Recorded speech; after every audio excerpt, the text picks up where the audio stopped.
La provincia de Buenos Aires ya lo está instrumentando.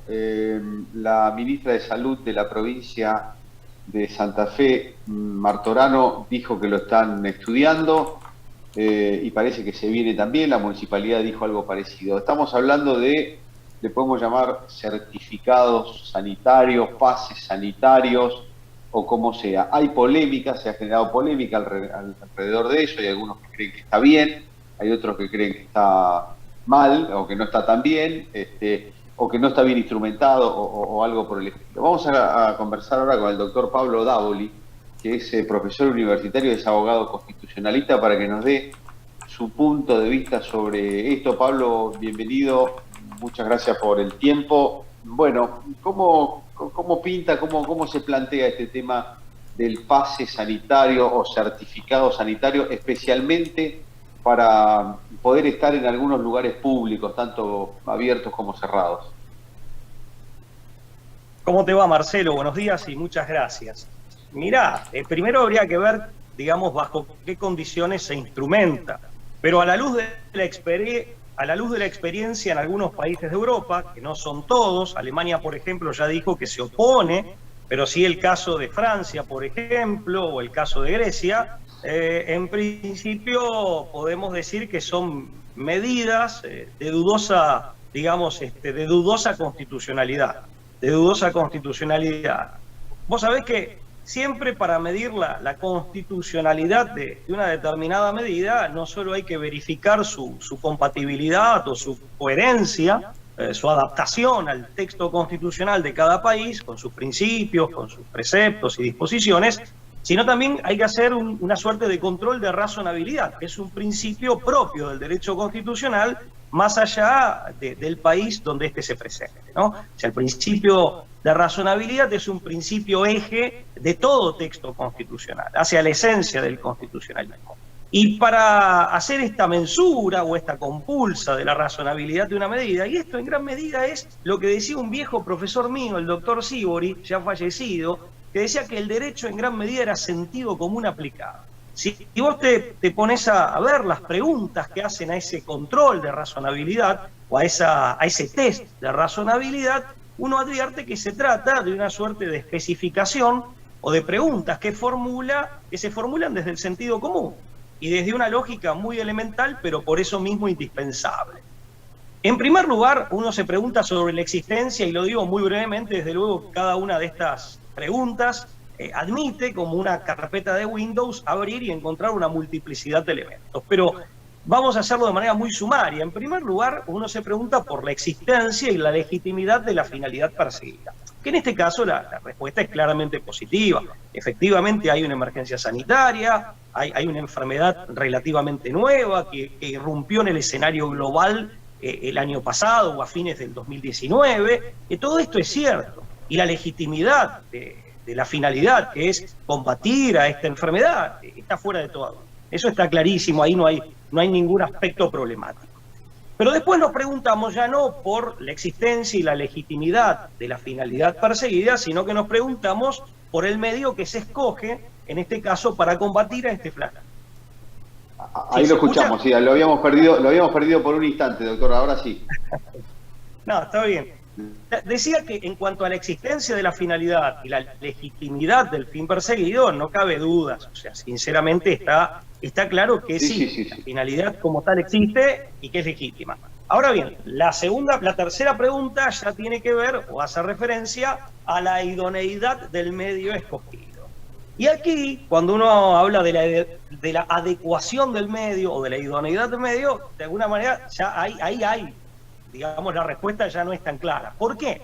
Bueno, en primer lugar, porque al menos hablando de la generalidad de las vacunas, puede haber honrosas excepciones, pero hablando de la generalidad de las vacunas, lo cierto es que ninguna de estas vacunas ofrece una seguridad de no contagiarse que sea absoluta. Es decir, uno puede intentar inmunizarse mediante la inoculación de alguna de estas vacunas, pero esto lo dicen los propios fabricantes y la comunidad científica es conteste en decir, mire, pero eso no es garantía absoluta, al menos, de que usted no se vaya a contagiar. De hecho, hoy casualmente recibía un informe del Hospital de Clínicas de Salamanca, de España, que decía, bueno, que de 9 nuevos ingresados en el hospital, 7 eran personas que estaban inoculadas, o sea que habían intentado la inmunización mediante la aplicación de estas vacunas. Eso en primer lugar. En segundo lugar, salvo algún informe que hace alguna excepción con una vacuna, los informes de los que disponemos hasta ahora, se dará cuenta, Marcelo, que aquí el insumo es la información virológica y epidemiológica, ¿no? Sí. Salvo un informe que dice algo excepcional respecto de una de estas vacunas, respecto de la generalidad, dice, mire, usted tal vez quede inmunizado, pero eso no impide que usted incorpore el virus y eventualmente lo transmita. Con lo cual, ahí vemos que la idoneidad de este medio para la finalidad perseguida también entra en crisis, Mira, en términos de idoneidad, lo cierto es que la aireación del ambiente pareciera ser bastante más segura, o muy segura. Aprovecho para dar un dato que creo que es tranquilizador para la población hablando de espacios de aire libre. Los CDC estadounidenses, hace menos de un mes, en un informe decían que menos del 1% de los contagios se producen al aire libre. Obviamente, salvo situaciones de tumulto, ¿no? Pero bueno, aquí hablamos de la aireación de lugares cerrados. Pero quería dar ese dato que viene bien. En cuanto a la necesidad del medio, lo que acabo de decir respecto de medidas de asepsia, yo mencionaba la ventilación adecuada del medio del ambiente cerrado. Esta es la otra pregunta, la cuarta pregunta. ¿Es necesario apelar a este medio? ¿Este instrumento que vamos a implementar? ¿Es realmente necesario? La respuesta, miren el caso francés, después de ver Roland Garros o de ver los partidos de fútbol y de ver que los franceses venían haciendo vida normal. Voy al caso francés, que es un caso concreto. Todavía acá en Argentina estamos hablando de hipótesis. Bueno, en el caso francés, mire, si era tan necesario, Francia no tendría que haber hecho la vida que venían haciendo los franceses hasta recién. Hasta ahora, algo ahí claramente hay un contraste, hay una asimetría. Pero además, en cuanto a la necesidad, insisto, esto lo he hablado con varios médicos, esta es una enfermedad que afortunadamente puede ser prevenida y combatida con bastante eficacia con medidas de asepsia, de ventilación o aireación y medidas de higiene que son muy fáciles de tomar y que hay que respetar, pero hay que respetarlas. Claro, sí.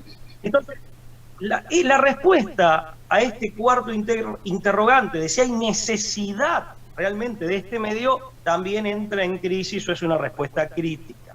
En quinto lugar, hay que preguntarse por la proporcionalidad del medio escogido. Mire, teniendo en crisis la respuesta al tercer interrogante de la idoneidad y al cuarto interrogante sobre la necesidad, imagínense que ya no tiene mayor sentido preguntarse por la proporcionalidad del medio escogido. Pero bueno, también acá tenemos un problema al momento de responder a esta quinta cuestión.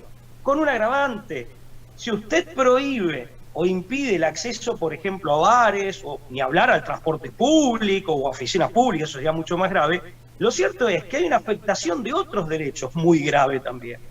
Cuando usted mide la proporcionalidad de un medio que busca resguardar un bien jurídico o resguardar un derecho, pero tiene que escoger el medio óptimo, es decir, el que sea menos lesivo, no solo que sea idóneo, que sea necesario para esa finalidad que usted busca, sino que tiene que ser el menos lesivo respecto de otros derechos, porque los derechos conviven entre sí y hacen a nuestra dignidad humana y a nuestra calidad de vida. Finalmente, los derechos que son fundamentales, aquí podemos discutir cuáles son y demás, pero creo que vamos a coincidir en muchos, los derechos que son fundamentales en su contenido esencial no pueden ser afectados. No pueden ser afectados. Esto ya, digamos, es doctrina y jurisprudencia, pero fundamentalmente doctrina y doctrina constitucional bien arraigada en el artículo 19, inciso 2 de la Constitución alemana de Bonn, de 1949, el artículo 28 de nuestra Constitución Nacional, el artículo 53, inciso 1 de la Constitución Española. O sea, la doctrina jurídica es conteste que el contenido esencial de aquellos derechos que son fundamentales no debe ser afectado, porque no solo hacen a nuestra calidad de vida, sino que hacen a nuestra dignidad humana. Termino con una buena noticia. La buena noticia aparte es, y esto tiene directa relación con la necesidad del medio, yo mencioné medidas de asepsia, hay instrumentos, metodologías alternativas, también hay que mencionar todo el capítulo de los medicamentos, de los tratamientos terapéuticos que son alternativos y que existen afortunadamente. A mí me sorprende a veces escuchar en algunos medios periodísticos que estamos frente a una enfermedad que no tiene cura. Y lo cierto es, mire, yo publiqué un librito en España en noviembre del año pasado que ya quedó desactualizado. Lo cierto es que esta enfermedad, afortunadamente, obviamente no disponíamos de esto o no lo sabíamos en diciembre de 2019 o en marzo de 2020. Pero sabemos hoy en día, afortunadamente ha corrido mucha agua bajo el puente, de que es una enfermedad que tiene diversos remedios, tratamientos farmacológicos, medicamentos paliativos, curativos e incluso preventivos que se pueden utilizar.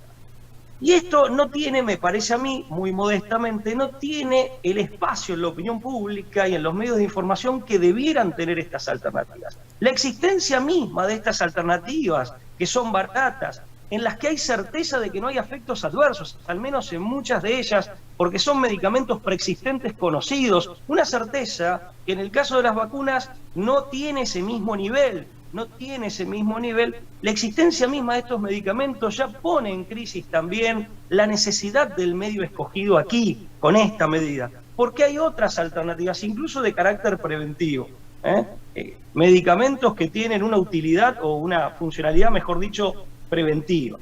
De manera tal, y no debemos olvidar además, que en definitiva la vacuna no es obligatoria. El gobierno nacional, con muy buen tino, tratándose de vacunas de fase 3, que no están aprobadas, que tienen una autorización de uso de emergencia, no solo en la Argentina, insisto, con muy buen tino, sino también la FDA en los Estados Unidos, la EMA en la Unión Europea. Es una autorización de uso de emergencia que además está dando lugar, por lo menos en Europa y en Estados Unidos, también en Canadá, a múltiples, algunas de estas vacunas, por lo menos, a múltiples planteos. Podemos hablar del doctor Charles Hoffe en Canadá, de Michael Palmer en Canadá, de Sucharit Bhakdi en Alemania, de Stefan Hockertz en Alemania. Son todos nombres para que el público pueda googlear, buscar, informarse.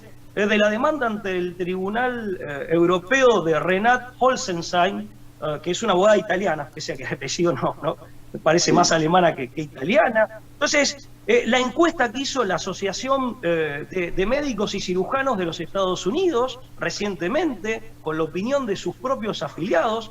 ¿Qué quiero decir con esto? Y termino con esto, Fernando. Lo cierto es que no hay claridad. Por eso insisto, con muy buen tino el gobierno nacional, nuestro gobierno nacional, dice, mire, esto, y la ANMAT en su momento es una autorización de uso de emergencia, no es una aprobación, y por eso tampoco es obligatorio. Mal podría ser obligatorio, también de la inviolabilidad del cuerpo humano de cada uno, pero mal podría ser obligatorio algo que se encuentra en fase 3, que estamos viendo, que habrá que ver. Son vacunas, salvo una en particular, las otras de nuevo tipo, que no solo son vacunas nuevas, sino que salvo una, las demás son vacunas de nuevo tipo, génicas, que por primera vez se aplican de manera masiva. Entonces, la ciencia tiene su propio ritmo y se va avanzando lo más rápido que humanamente se puede. Y en esto, la razonabilidad tiene que ser sinónimo de prudencia y de sensatez. Pablo, ha sido muy detallado, muy claro, muy contundente. Yo le agradezco mucho. Lo vamos a volver a convocar, porque ha sido muy bien presentado el tema y nos deja todo muy claro, muy amable. No, muchas gracias a ustedes, Marcelo. Antes te cambié de nombre, disculpame. Sí, y muchísimas gracias y saludos a todo tu público y a vos. Un abrazo. Gracias, muy atento. Adiós, hasta luego. El doctor Pablo Davoli es abogado, constitucionalista, docente universitario, y nos explicaba muy bien y muy detalladamente su punto de vista, que me parece aclara un montón de cosas y dispara un montón de ideas en esta polémica por los pases sanitarios y los certificados sanitarios que parece se están instrumentando en algunos lugares del mundo, como en Francia, pero también en Buenos Aires, y aparentemente se vienen también en Santa Fe. Venimos enseguida con el resto del programa.